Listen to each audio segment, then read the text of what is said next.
The words invisible children, Kony, or most wanted man may have dominated your social media or water cooler discussions recently. Have you watched the 30-minute video in its entirety? Here are more details about this viral sensation. What video can draw the attention of a number of celebrities, including Bill Gates, Warren Buffett, Mark Zuckerberg, Jay-Z, and Oprah Winfrey? In the past week, a documentary detailing accusations of vile acts committed by the Ugandan warlord has spread like wildfire on the internet. Kony's forces are believed to have abducted 60,000 children to kill their parents and join his cause. He then led the army to burn, pillage, and rape every village. In what could be considered the biggest awareness campaign ever, the video currently has more than 75 million views, compared to only 50 million less than a week ago. It was first tweeted by celebrities like Rihanna, Justin Bieber, Kim Kardashian, and Taylor Swift.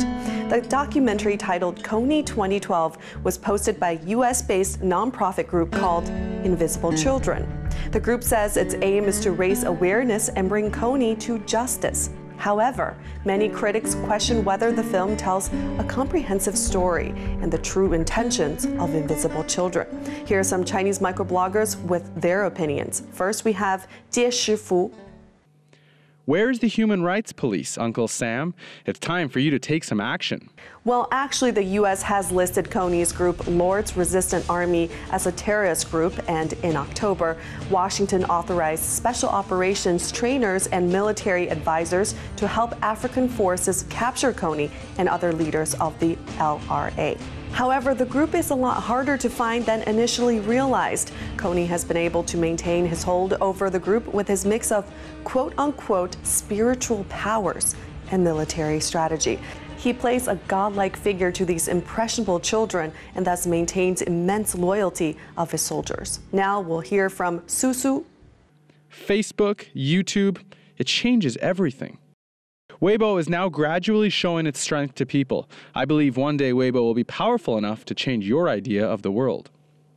The video made its way onto Weibo about the same time as it did on Twitter, and now it is one of the most talked about topics on the Chinese microblog, with millions of comments, such as this one from Kate W. Okay then, maybe it's a scam and US wants oil and the producer gets money from it. But so what? They are the first to help those children get their voice heard. Let them run the scam and make the damn money, but also let them help these kids. Many netizens, including those in China, have used their Sherlock Holmes skills to dig up some questionable information in regards to the claims made in the video, such as that it took place 8 years ago and it's not an issue now in Uganda. And the clips in the video are actually from a documentary made in 2004. All pointing it to being a scam, according to sources like Yahoo News and Mashable. The biggest question is not about Kony, but is in regards to the organization Invisible Children. The LA Times claims that the nonprofit has used over 80% of the profit for their own salaries and inflated expenses, and that they refuse to have their financials audited. And other critics accuse the video for promoting Slacktivism, referring to acts that require minimal personal effort in support of an issue or a cause that have little effect other than create a feel-good environment. Well, Slacktivism is something that also exists in China, but it creates more of an impact than in the U.S. Just recently, a small protest movement has been brewing on social media sites. Activists, possibly from outside China, have called on China's pro-democracy citizens to express their dissatisfaction with their government by silently strolling in front of designated places at specific times while blending in with normal people. Some call it the Arab Spring, a revolutionary wave of demonstrations and protests that occurred in the Arab world starting 2 years ago. Others call it a name that is so sensitive in China, we're not at liberty to mention it on air, but it's a name borrowed from the 2011 Tunisian Revolution. We'll just call it the J word. The anonymous organizers often schedule protests via Twitter and other services blocked in China, so they only circulate to those who can bypass internet censors.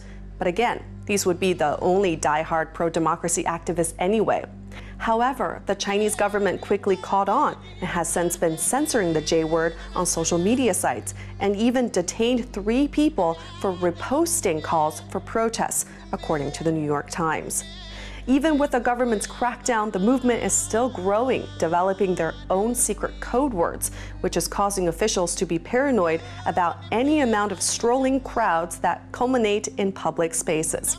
Who knew that just by walking, you could now be targeted as a political dissident? So in the case of Kony in China, it goes to show you that although it may be slacktivism, it is still more effective than doing nothing. Although the Kony 2012 movement has its critics, it is still bringing awareness to an issue that would have otherwise been overlooked as a glitch in history.